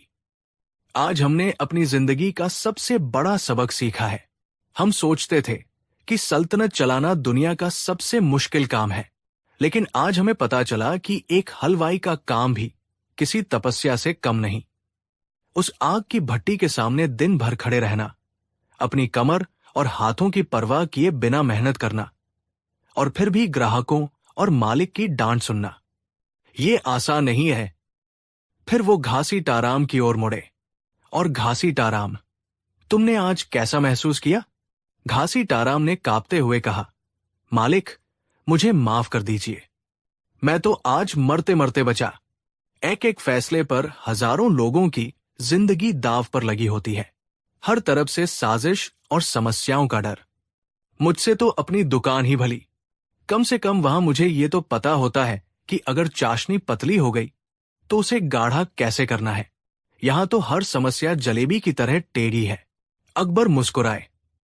ये एक सच्ची और दिल से निकली मुस्कान थी। उन्होंने कहा, बीरबल, तुम सही थे। हर काम अपनी जगह पर मुश्किल है और सम्मान का हकदार है। कोई भी काम छोटा या बड़ा नहीं होता। जो व्यक्ति अपने काम को पूरी ईमानदारी और मेहनत से करता है, वही सच्चा शहंशाह है। उन्होंने ऐलान किया, आज से घासीटाराम की दुकान शाही हलवाई के नाम से जानी जाएगी और सल्तनत के सभी बड़े कार्यक्रमों में मिठाइयां बनाने का ठेका उसे ही दिया जाएगा। ये उसकी मेहनत और उसके हुनर का सम्मान है। घासीटाराम खुशी और कृतज्ञता से रो पड़ा। उस दिन के बाद बादशाह अकबर में एक बड़ा बदलाव आया। उन्होंने छोटे से छोटे कर्मचारी और आम नागरिक के काम को भी सम्मान की नजर से देखना शुरू कर दिया। और दरबार में जब भी कोई अपने काम को सबसे मुश्किल बताता तो अकबर मुस्कुराकर कहते, कभी एक दिन के लिए घासी टाराम की दुकान पर जलेबियां बनाकर देखो, सब समझ में आ जाएगा। ये किस्सा इतिहास में एक मजेदार सबक के रूप में हमेशा के लिए अमर हो गया, जो ये सिखाता था कि किसी दूसरे के जूतों में चले बिना उसके रास्ते की मुश्किलों का अंदाजा नहीं लगाया जा सकता। कहानी 5। आगरा की उस दोपहर की हवा में एक अजीब सी बेचैनी घुली हुई थी। गर्मी अपने चरम पर थी और दीवाना में लगे भारी रेशमी पर्दे भी सूरज की तपिश को रोकने में नाकामयाब हो रहे थे। बादशाह अकबर अपने भव्य सिंहासन पर विराजमान थे, लेकिन उनका मन रोजमर्रा के उबाऊ मामलों में नहीं लग रहा था। जागीरदारों के झगड़े, लगान की अर्जियां और सीमा विवादों की अंतहीन फहरिस्त ने उनके जिज्ञासु मस्तिष्क को थका दिया था। तभी दरबार के मुख्य द्वार पर तैनात पहरेदार ने बुलंद आवाज में ऐलान किया, जहांपनाह, आगरा के 3 नागरिक काशीनाथ, सेठ मोहनलाल और भोलाराम एक व्यापारिक विवाद के निपटारे के लिए आपसे न्याय की गुहार लगाने आए हैं। अकबर ने अपनी भौहें सिकोड़ी। ये कुछ दिलचस्प लग रहा था। एक ही मामले में 3 लोग, और वह भी एक साथ। उन्होंने इजाजत दी। दरबार में 3 ऐसे व्यक्ति दाखिल हुए जो हर लिहाज से एक दूसरे से भिन्न थे। पहला था काशीनाथ, एक दुबला पतला लेकिन तेज आंखों वाला युवक, जिसके पहनावे में एक फक्कड़पन था, लेकिन जिसकी आंखों में सपनों और विचारों की एक अनूठी चमक थी। दूसरा था सेठ मोहनलाल, जो अपने नाम के अनुरूप ही एक मोटा ताजा समृद्ध व्यापारी था। उसके रेशमी अंगरखे और उंगलियों में दमकती अंगूठियां उसकी दौलत की गवाही दे रही थी। तीसरा था भोलाराम, एक मजबूत कदकाठी का गठिला आदमी, जिसके हाथ कठोर और खुरदुरे थे और जिसके चेहरे पर मेहनत और ईमानदारी की सादगी थी। वे तीनों कभी गहरे दोस्त हुआ करते थे, लेकिन आज उनके बीच एक अदृश्य दीवार खड़ी थी। उनके चेहरे पर दोस्ती की गर्मजोशी की जगह व्यापार की कड़वाहट और तनाव साफ झलक रहा था। कहो, क्या मामला है? अकबर ने अपनी गंभीर आवाज में पूछा। तुम तीनों, जो कभी अपनी दोस्ती के लिए पूरे आगरा में मिसाल थे, आज एक दूसरे के खिलाफ फरियादी बनकर क्यों खड़े हो? सबसे पहले काशीनाथ आगे आया। उसने झुककर सलाम किया और बोलना शुरू किया।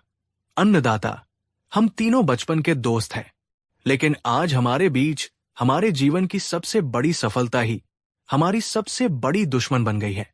ये कहानी शुरू हुई 1 साल पहले, जब मैं सुदूर पूर्वी देशों की यात्रा से लौटा। काशीनाथ की आंखों में एक सपना तैर गया। हुजूर, मैंने वहां हिमालय की एक गुमनाम घाटी में एक फूल देखा, जिसे वहां के लोग नीलकमल कहते हैं। वो कोई साधारण कमल नहीं था। उसकी पंखुड़ियों से एक ऐसी दिव्य सुगंध आती थी जो रूह को ताजगी से भर दे।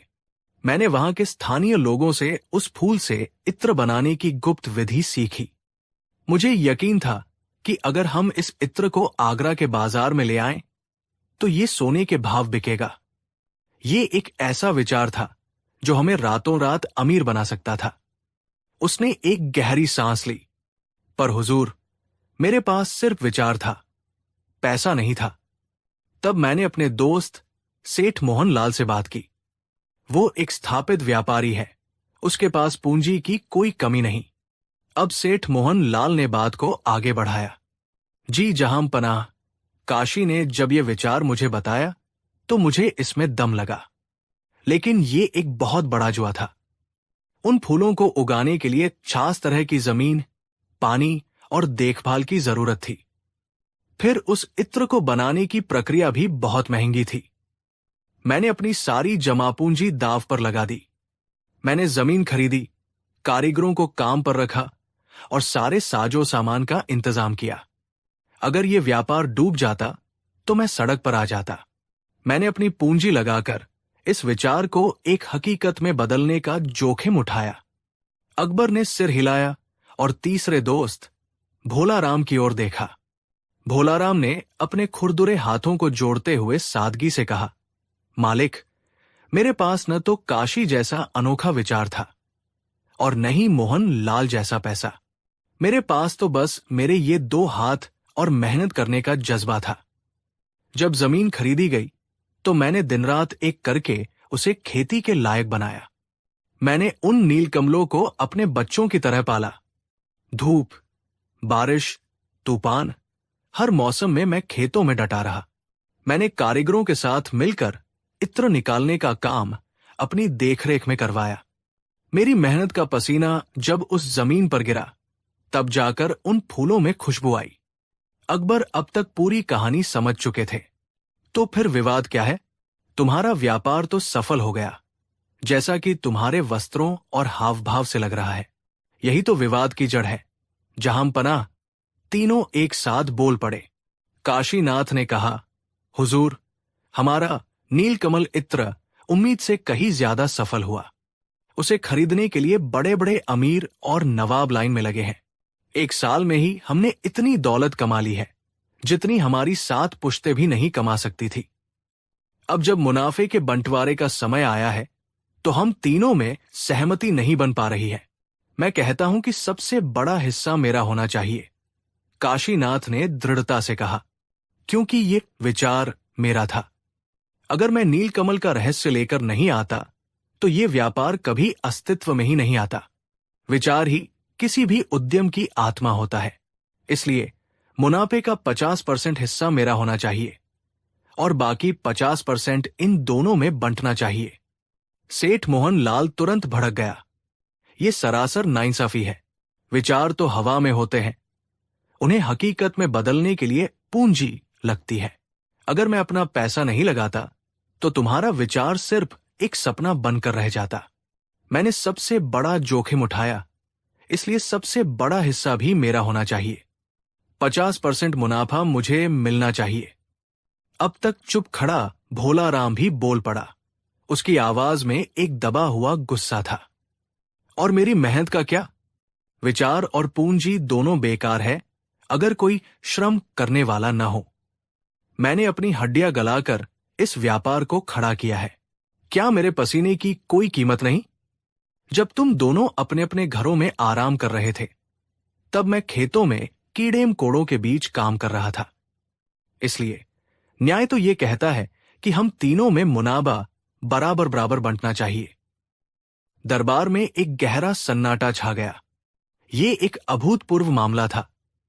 तीनों दोस्त अपनी अपनी जगह सही थे। विचार के बिना व्यापार शुरू नहीं हो सकता था। पूंजी के बिना विचार साकार नहीं हो सकता था और श्रम के बिना पूंजी और विचार दोनों ही व्यर्थ थे। अकबर के मंत्री और सलाहकार भी सोच में पड़ गए। कोई कहता कि विचार सबसे बड़ा है तो कोई पूंजी को महत्व देता।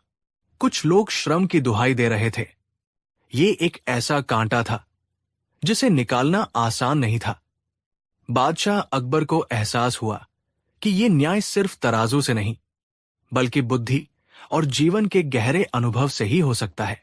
उनकी नजरें उस व्यक्ति पर जाकर टिकी जो इस पूरी बहस के दौरान शांत खड़ा, मंद मंद मुस्कुरा रहा था। बीरबल। बीरबल, अकबर ने कहा, इस मामले ने हमारे पूरे दरबार को चक्कर में डाल दिया है। तुम ही बताओ, न्याय क्या है? विचार, पूंजी और श्रम, इन तीनों में सबसे बड़ा कौन है? और इस मुनाफे का बंटवारा कैसे होना चाहिए? बीरबल आगे आए और तीनों दोस्तों को ध्यान से देखा। उनकी आंखों में गुस्सा और लालच तो था, लेकिन कहीं गहरे में अपनी टूटी हुई दोस्ती का दर्द भी छिपा था। बीरबल ने बादशाह से कहा, जहांपनाह, ये एक व्यापारिक विवाद से कहीं ज्यादा गहरा मामला है। ये जीवन के 3 स्तंभों का सवाल है। इसका फैसला करने के लिए हमें एक छोटी सी परीक्षा लेनी होगी। कैसी परीक्षा? तीनों दोस्त एक साथ बोल पड़े। बीरबल ने अपनी जेब से एक सुंदर चमचमाता हुआ मोती निकाला। उसे हवा में उछालते हुए उन्होंने कहा, यह एक बेशकीमती मोती है। मैं तुम तीनों को एक काम देता हूं। दरबार के पीछे एक 20 फुट ऊंची चिकनी दीवार है। उस दीवार के पार एक छोटा सा संदूक रखा है। तुम तीनों को अलग अलग जाकर इस मोती को उस संदूक के अंदर डालना है। जो भी ये काम कर देगा, मैं मान लूंगा कि व्यापार में उसी का योगदान सबसे बड़ा है। ये एक अजीब सी शर्त थी, लेकिन तीनों दोस्त चुनौती के लिए तैयार हो गए। उन्हें लगा कि ये अपनी श्रेष्ठता साबित करने का एक सुनहरा मौका है। सबसे पहले सेठ मोहनलाल गया। उसने दीवार के पास पहुंचकर अपनी सोने से भरी थैली निकाली और वहां पहरा दे रहे संतरियों को रिश्वत देने की कोशिश की। ये मोती उस पार पहुंचा दो और ये सारी अशर्फिया तुम्हारी। लेकिन संतरी बीरबल के आदेश से बंधे थे। उन्होंने रिश्वत लेने से साफ इनकार कर दिया। मोहनलाल ने अपनी पूंजी की शक्ति का इस्तेमाल करने की हर कोशिश की, लेकिन सब व्यर्थ गया। वो मुंह लटकाकर वापस आ गया। फिर काशीनाथ की बारी आई। वो दीवार के पास गया और सोचने लगा। उसने लकड़ी के कुछ टुकड़े, रस्सी और एक पत्थर का इस्तेमाल करके एक तरह की गुलेल बनाने की कोशिश की, ताकि वो मोती को उछालकर दीवार के पार पहुंचा सके। उसने कई विचार लगाए, कई तरकीबें सोची, लेकिन चिकनी दीवार पर कोई भी तरकीब काम नहीं आई। उसका हर प्रयास विफल रहा। उसका विचार अभी उसे सफलता नहीं दिला सका। अंत में भोला राम गया। उसने अपनी मजबूत भुजाओं को देखा और बिना सोचे समझे दीवार पर चढ़ने की कोशिश करने लगा। वो अपनी पूरी ताकत लगा रहा था। उसका शरीर पसीने से तरबतर था, लेकिन चिकनी दीवार पर पकड़ बनाना नामुमकिन था। 2-4 बार गिरने के बाद उसका श्रम अभी जवाब दे गया। तीनों दोस्त हारे हुए, शर्मिंदा और निराश होकर बीरबल के सामने खड़े थे। बीरबल मुस्कुराए और बोले, तो क्या समझे? तुम तीनों में से कोई भी अकेले इस मोती को उस दीवार के पार नहीं पहुंचा सका। तुम्हारी सबसे बड़ी ताकत अकेले पड़ने पर कमजोर साबित हुई। फिर उन्होंने कहा, अब तुम तीनों एक साथ जाओ और दोस्त बनकर जाओ, प्रतिस्पर्धी बनकर नहीं। मिलकर सोचो कि यह काम कैसे हो सकता है। तीनों दोस्त झिझकते हुए एक दूसरे को देखते हुए फिर से उस दीवार के पास गए।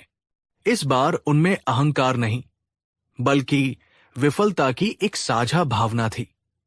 काशीनाथ ने चारों ओर देखा और कहा, मेरे पास एक विचार है। अगर हम भोलाराम को अपने कंधों पर चढ़ाएं, तो शायद वो दीवार के ऊपर तक पहुंच जाए। मोहनलाल ने तुरंत अपनी पगड़ी खोली। ये लो, मेरी ये महंगी रेशमी पगड़ी बहुत मजबूत है। हम इसे रस्सी की तरह इस्तेमाल कर सकते हैं। भोलाराम ने कहा, ठीक है मोहनलाल, तुम नीचे झुककर आधार बनाओ। काशी, तुम मेरी मदद करना ऊपर चढ़ने में। और फिर एक अद्भुत नजारा देखने को मिला। सेठ मोहनलाल, जो कभी जमीन पर नहीं बैठता था, घुटनों के बल बैठकर एक मजबूत आधार बन गया। काशीनाथ ने भोलाराम को सहारा देकर मोहनलाल के कंधों पर चढ़ाया। भोलाराम ने अपनी पूरी ताकत लगाकर दीवार के ऊपरी सिरे को पकड़ लिया। फिर काशीनाथ और मोहनलाल ने मिलकर पगड़ी की रस्सी के सहारे मोती को ऊपर भोलाराम तक पहुंचाया। भोलाराम ने मोती को दीवार के पार रखे संदूक में डाल दिया। काम हो गया था। जब वे वापस आए तो उनके चेहरों पर जीत की खुशी तो थी, लेकिन उससे ज्यादा एक दूसरे के लिए सम्मान और अपनी भूली हुई दोस्ती को फिर से पा लेने की एक गहरी संतुष्टि थी। वे तीनों बीरबल के सामने चुपचाप खड़े हो गए। उन्हें अपना जवाब मिल चुका था। बीरबल ने बादशाह अकबर की ओर मुड़कर कहा, जहां पनाह, फैसला हो चुका है। इन तीनों ने खुद ही अपना न्याय कर लिया है। उन्होंने तीनों दोस्तों को संबोधित करते हुए कहा, काशी, तुम्हारा विचार आत्मा की तरह है। उसके बिना जीवन की कल्पना नहीं हो सकती। मोहनलाल, तुम्हारी पूंजी शरीर की तरह है, जो उस आत्मा को रहने का एक आधार देती है।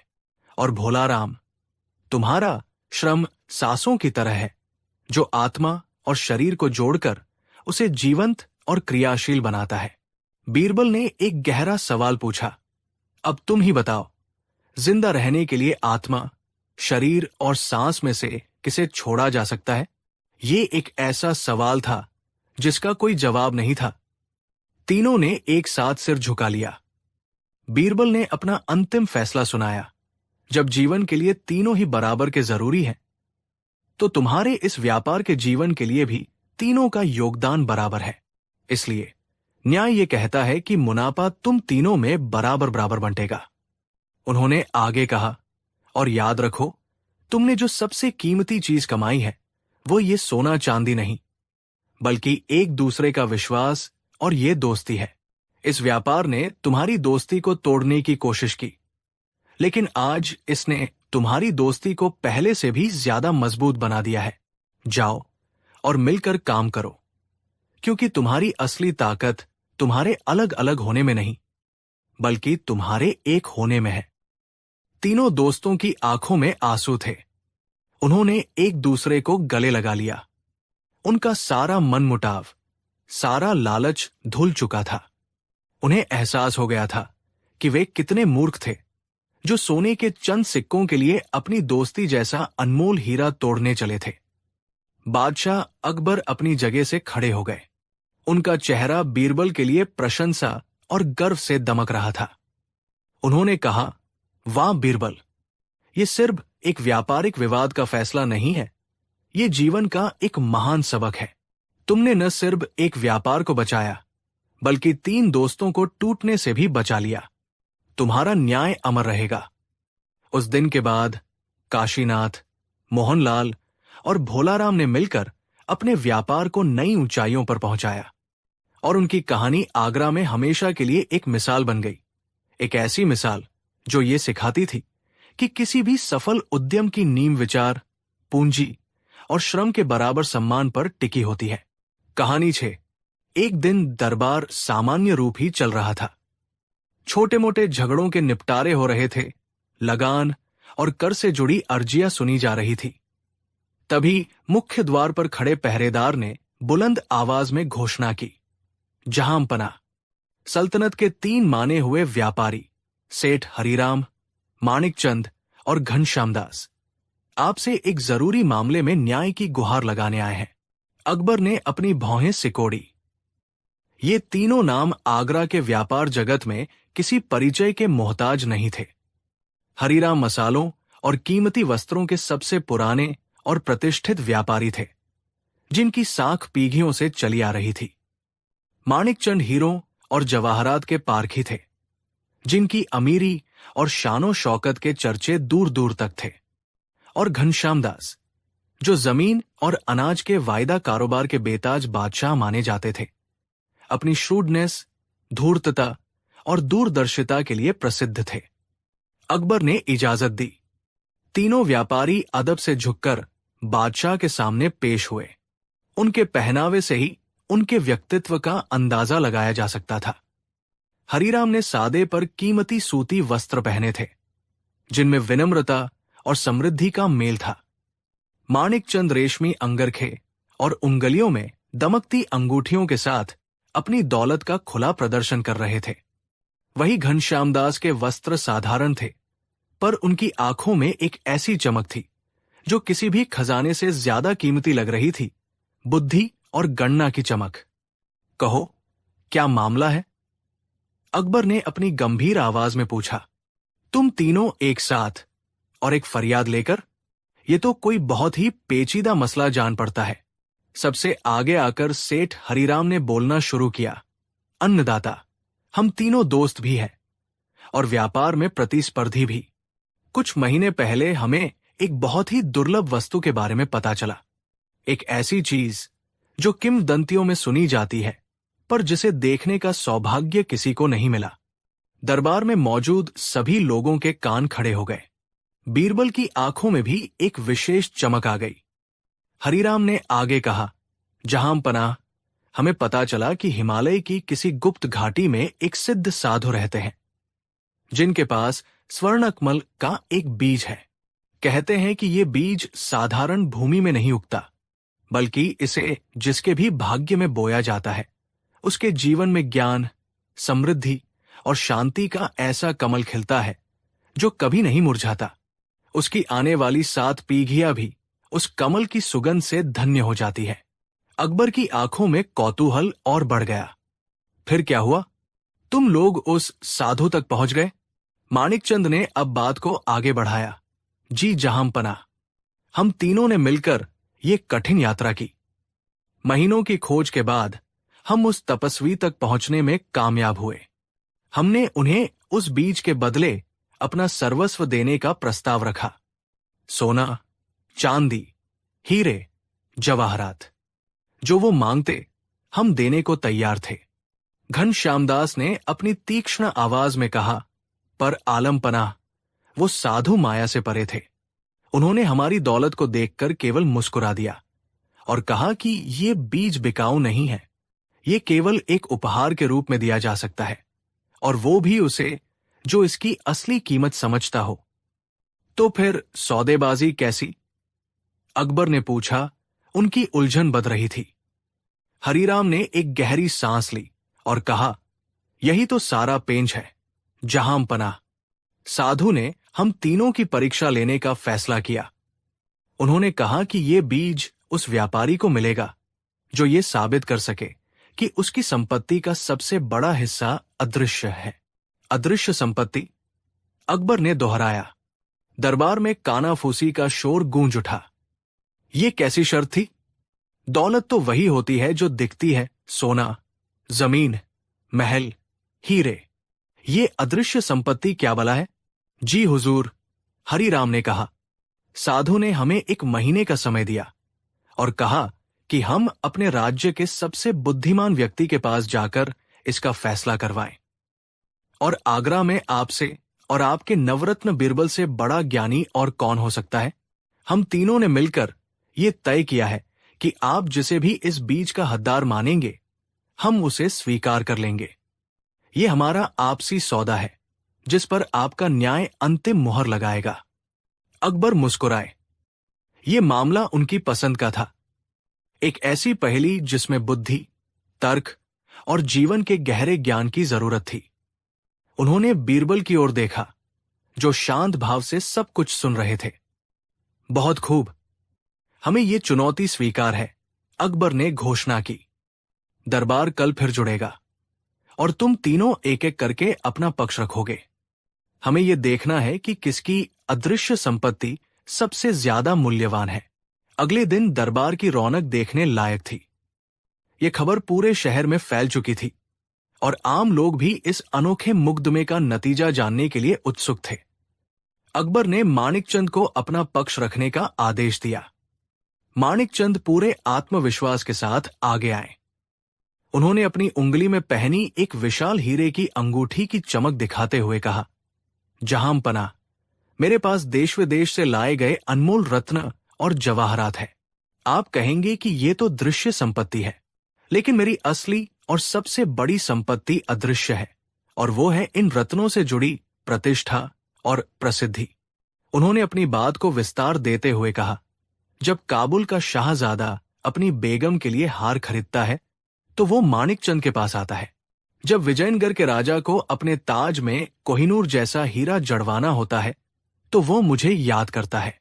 मेरा नाम ही गुणवत्ता और अमीरी का प्रतीक है। ये एक नाम, ये एक ब्रांड जिसे बनाने में मुझे सालों लगे। यही मेरी अदृश्य संपत्ति है। मेरे हीरे मोती तो चोरी हो सकते हैं, गुम हो सकते हैं, पर मेरा नाम और मेरी प्रतिष्ठा कोई नहीं छीन सकता। मेरे एक इशारे पर दुनिया के जौहरी मुझे उधार माल देने को तैयार हो जाएंगे, सिर्फ मेरे नाम के भरोसे। इसलिए मेरी अदृश्य संपत्ति का मूल्य मेरे खजाने में पड़े किसी भी हीरे से कहीं ज्यादा है। दरबार में बैठे लोग मानिकचंद के तर्क से बहुत प्रभावित हुए। बादशाह अकबर ने भी सहमति में सिर हिलाया। बात तो पते की थी। अब बारी थी घनश्यामदास की।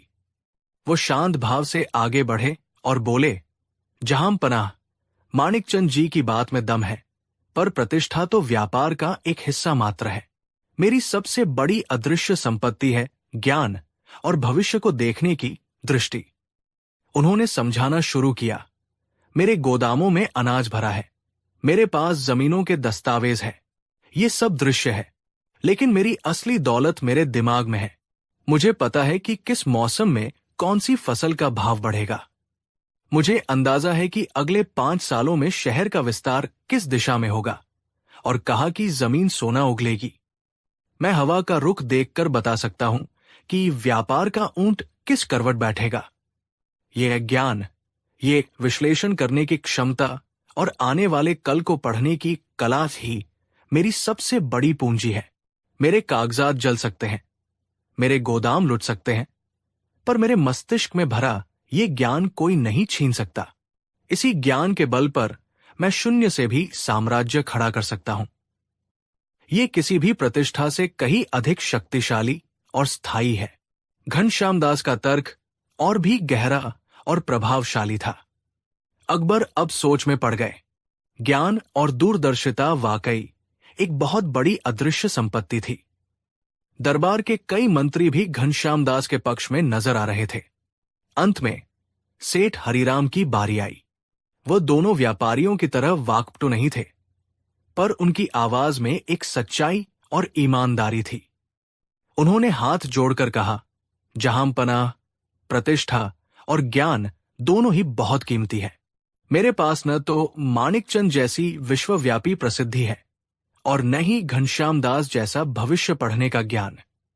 मेरी अदृश्य संपत्ति बहुत ही साधारण सी चीज है, जिसे मेरे पिता और दादा ने मुझे विरासत में दिया है। वह है साख और लोगों का विश्वास। उन्होंने अपनी बात स्पष्ट की। हुजूर, मेरा व्यापार पीढ़ियों से चल रहा है। इन सालों में हमने सिर्फ मसाले और कपड़े नहीं बेचे, हमने ईमानदारी बेची है। आगरा के बाजार में कोई भी छोटा बड़ा व्यापारी या आम आदमी आंख बंद करके हरिराम की जुबान पर भरोसा कर सकता है। अगर मैंने कह दिया कि माल 1 महीने में आएगा, तो वो आता है। अगर मैंने किसी से वादा किया है, तो वो निभाया जाता है। मेरे ग्राहकों को पता है कि मेरे यहां मिलावट या धोखा नहीं मिलेगा। ये जो पीढ़ियों की ईमानदारी से कमाया हुआ विश्वास है, यही मेरी असली और सबसे बड़ी अदृश्य संपत्ति है। हरिराम ने एक छोटा सा किस्सा सुनाया। एक बार मेरे पिताजी के समय में हमारे जहाज समुद्र में डूब गए थे। हम पर लाखों का कर्ज चढ़ गया था और हम दिवालिया होने की कगार पर थे। तब बाजार के दूसरे व्यापारियों ने खुद आगे आकर मेरे पिताजी को बिना किसी दस्तावेज के उधार माल दिया। उन्होंने कहा, सेठ जी, आपका धन डूब गया है, पर आपकी साख नहीं डूबी। हमें पता है आप हमारा एक एक पैसा चुका देंगे। हुजूर, उसी साख के दम पर हम दोबारा खड़े हुए। ये विश्वास ही मेरी नींव है। प्रसिद्धि समय के साथ घट बच सकती है। भविष्य का ज्ञान भी कभी कभी धोखा दे सकता है, पर नेकनियति से कमाया गया विश्वास एक ऐसा कवच है जिसे कोई भेद नहीं सकता। हरिराम की बात खत्म होते ही दरबार में एक गहरा सन्नाटा छा गया। उनकी कहानी ने सबके दिलों को छू लिया था। बादशाह अकबर अब एक बड़ी दुविधा में थे। तीनों ही तर्क अपनी अपनी जगह पर मजबूत और सही थे। प्रतिष्ठा, ज्ञान और विश्वास तीनों ही अमूल्य अदृश्य संपत्तियां थी। वो किसी एक को दूसरे से बेहतर कैसे कह सकते थे? उन्होंने अपने मंत्रियों से सलाह ली, पर वे भी बंटे हुए थे। किसी को माणिकचंद का तर्क पसंद आया, तो किसी को घनश्याम दास का। थकहार कर अकबर की नजर उस व्यक्ति पर पड़ी जो अब तक शांत खड़ा मुस्कुरा रहा था, बीरबल। बीरबल, अकबर ने कहा, सारा दरबार इस पहेली में उलझ गया है और तुम ऐसे मुस्कुरा रहे हो जैसे तुम्हें उत्तर पहले से ही पता हो। अब तुम ही इस न्याय की नाव को किनारे लगाओ। बताओ, इन तीनों में से स्वर्णकमल के बीज का असली हकदार कौन है? बीरबल ने तीनों व्यापारियों को ध्यान से देखा और फिर बादशाह की ओर मुड़े। आलमपनाह, तीनों ही व्यापारियों ने अपनी अपनी जगह पर सत्य कहा है। प्रतिष्ठा, ज्ञान और विश्वास तीनों ही महान अदृश्य संपत्तियां हैं। इनकी तुलना करना लगभग असंभव है, लेकिन साधु की शर्त थी सबसे बड़ा हिस्सा। इसका निर्णय करने के लिए हमें एक छोटी सी परीक्षा लेनी होगी। कैसी परीक्षा? अकबर ने उत्सुकता से पूछा। बीरबल ने तीनों व्यापारियों को संबोधित करते हुए कहा, सेठ जी, मैं आप तीनों से एक काल्पनिक प्रश्न पूछना चाहता हूं। मान लीजिए, नुदा न करे, पर मान लीजिए कि आज रात एक ऐसी आपदा आती है जिसमें आपका सब कुछ नष्ट हो जाता है। माणिकचंद जी, आपके सारे जवाहरात चोरी हो जाते हैं। घनश्याम दास जी, आपकी जमीनों के सारे दस्तावेज और गोदामों का अनाज जलकर राख हो जाता है।